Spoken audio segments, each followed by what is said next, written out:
Welcome sa ating 21 days of prayer and fasting. It's the time of the year again where we choose to turn down the noise of the world so we can more clearly hear the voice of God.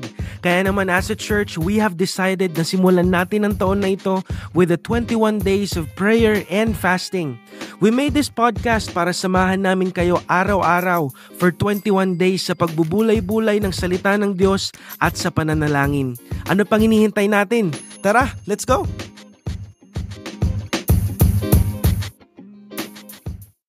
Hi JTG fam, this is Lexi and we're on our 17th day of our 21 days of prayer and fasting.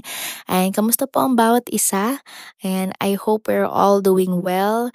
And I'm sure napapalakas tayo ng mga salita ng Panginoon na naririnig natin araw-araw sa ating podcast. Ayan, yung iba, talagang we're getting a hang of this activity. Talaga namang very consistent ang ating mga devotional routine. Yung iba naman, medyo na-break yung fast ng konti. Pero, we can start over.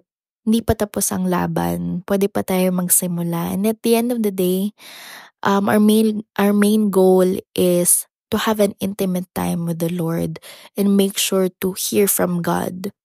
To have a vision for the whole year. Amen. And I'm really, really blessed sa message kahapon sa ating Sunday service by our Pastor Ralph. And he talked about how to make God say yes to our prayers. And sa mundong ito, we receive a lot of rejection. Lagi tayong nahihindian sa maraming bagay. Lagi tayong nare-reject sa maraming bagay. For example, sa school, naaalala ko nung senior high school ako, meron akong subject na practical research. I'm sure sa mga senior high school students natin dyan, can relate, lalo na sa mga adults natin na nagdaan din talaga sa thesis. Merong part sa thesis na you'll propose a research title sa teacher mo and kailangan mo gumawa ng 12 titles or more than that, and ipopropose mo yun sa teacher mo. And I remember my senior high school days dahil yung practical research namin is pinagawa siya sa akin ng solo dahil meron akong assignment na hindi nagawa. So parang as a punishment, pinagawa sa akin yung isang buong research na solo. So, napakahirap nun sa part ko dahil yung ibang grupo, 6 na tao, or 12 sila na tao. And para sa mga ganong task, napakadali kasi i-distribute mo yung gawain eh. Pero, nung time na yun, ako lang mag-isa. And lagi sinasabi sa akin ng research teacher ko na, kaya mo yan, kaya mong gumawa ng research mag-isa.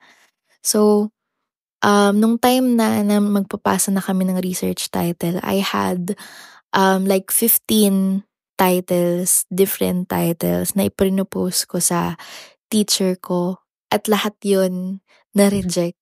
And alam natin yung feeling na ng rejection, napakasakit dahil you'll propose something na tingin mo sobrang ganda. Sobrang ganda ng naisip mo. Talaga namang ito na yon, panalo na to. Napakagandang research title nito. Napakagandang plano nito. And then, pag i-present mo na siya, parang mali pala or hindi pala yan yung gusto ng teacher mo, hindi pala yan yung gusto ng boss mo, hindi pala yan yung gusto ng magulang mo. So, rejection really hurts. It really hurts. Napakasakit ng feeling na ma-reject.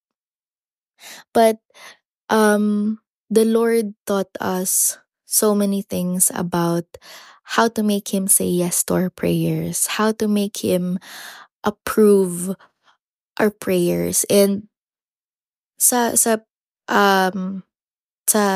takbuhin natin sa Panginoon. And sa buhay na to, we really pray for something that we want. We pray for something na tingin natin sobrang ganda sa buhay natin. Well, kilala natin ang sarili natin. Sometimes, sinasabi natin na, Lord, ganito kasi ako. So, feeling ko swak sa akin tong trabaho to. Feeling ko swak sa akin tong course na to. Feeling ko swak sa akin tong tao na to. And, those things, the things that we love, yun yung pinapag-pray natin. The things that we really want, yun ang pinapag-pray natin lagi. So, mabilis ng po ito. I have just 2 points for today. Number 1, we have been praying for certain things for years. Maybe prayer request na natin to nung first year pa lang natin na gawin tong 21 days of prayer and fasting, and we're already doing it for 4 years. We are praying it for the longest time, thinking that it is good for ourselves. Pero ang totoo, hindi ito kasama sa plano ni Lord, or merong mas magandang bagay na ibibigay sa'yo si Lord kaysa sa ipinapanalangin mo. Yun nga, like what I've said earlier, we over-manipulate our life. Feeling natin, sobrang kilala na natin yung sarili natin, and we tend to plan for ourselves. We tend to point things out na feeling natin sobrang ganda para sa atin. But, sabi nga sa Isaiah chapter 55 verse 8, "My thoughts are nothing like your thoughts, says the Lord, and my ways are far beyond anything that you could imagine. For just as the heavens are higher than the earth, so my ways are higher than your ways, and my thoughts are higher than your thoughts." God has so many things that are greater than your plans. We don't have to settle for the things na tayo lang ang nagplano. 'Di ba? Parang we always have to remember that we have to be dependent to the Lord. Kung gaano man kaganda yung plano natin para sa buhay natin, kung gaano man kataas yung mga plano natin para sa sarili natin, we have to remember that the Lord has better plans. The Lord has higher ways than our ways. Amen. And we just have to entrust everything to the Lord. My second point is from John 14 verse 4. Sabi dito, "You may ask me for anything in my name and I will do it." This is a very interesting part. Kasi while I was reading this devotional for this day, for day 17, I was really shocked kasi hindi ko siya na-expect. So yun nga, sabi doon, "You may ask me for anything in my name." So lumaki tayo na ini-end natin yung prayer natin with "In Jesus name, amen." Or ginagamit natin yung "In Jesus name" na phrase for something that we really want. For something na talagang yun talaga yung gustong-gusto natin. For example, Lord, gustong-gusto ko tong gustong-gusto kong trabaho na to, and I will have it in Jesus name. Or gusto kong yumaman in Jesus name. Gusto kong gumaling sa ganitong gawain in Jesus name. Gusto kong ma-promote in Jesus name. And we have been saying that phrase without knowing the other side ng the other side ng meaning ng in Jesus name. So sabi dito, many people thought that uh many people thought that they pray in the name of Jesus, that when they pray in the name of Jesus will instantly grant their wish or will make the Lord say yes. So minsan, ang iniisip natin na ang phrase na in Jesus name will seal the deal.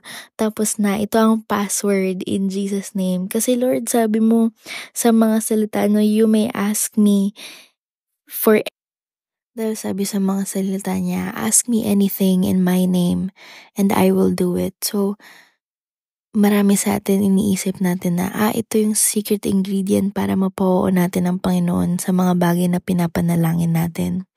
But to pray in the name of Jesus means to pray in line with His character and in His purpose. So, when we pray, we're just asking for a certain thing.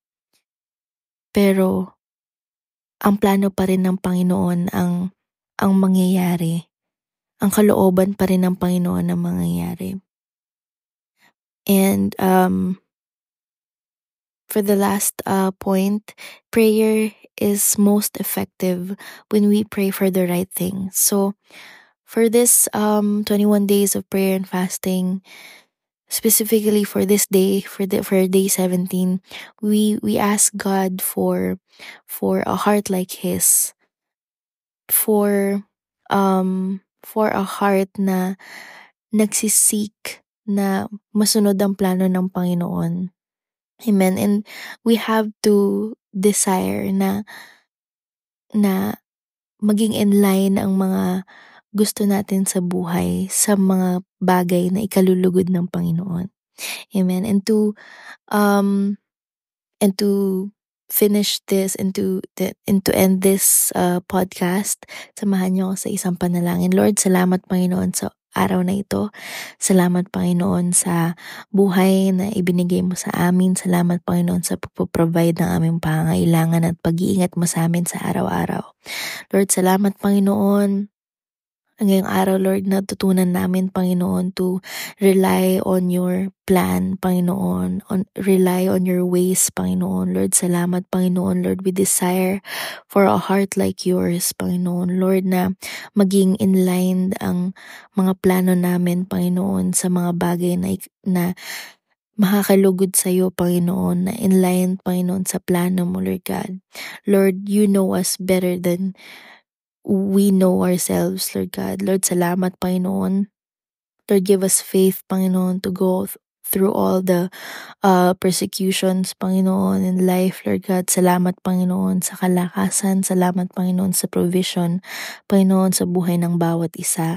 Lord, salamat, Panginoon, sa panibagong araw, Panginoon, na ibinigay mo sa amin, Panginoon. Lord, I pray, Lord God, for JTG Kainta, Panginoon. Lord, give us wisdom, Panginoon. Give us a heart, Panginoon, na nagsisik, Panginoon, ng kung anong hakalugod sa iyo, Lord God. Salamat, Panginoon. Hallelujah. Sa iyo lahat ng papuri at pasasalamat. We entrust everything to you, Lord, in Jesus' mighty name. Amen and amen. Ayan. Salamat po sa bawat isa sa pagsama niyo sa amin sa ating 17th day ng ating 21 days of prayer and fasting. Huwag natin kalimutan na ipag-pray ang ating mga prayer request na ang ating church projects, ang ating Palawan mission this year, and our Philippine government. Amen. Let's continue to have our devotion consistently. Salamat po sa pagsama niya sa amin sa araw na ito. God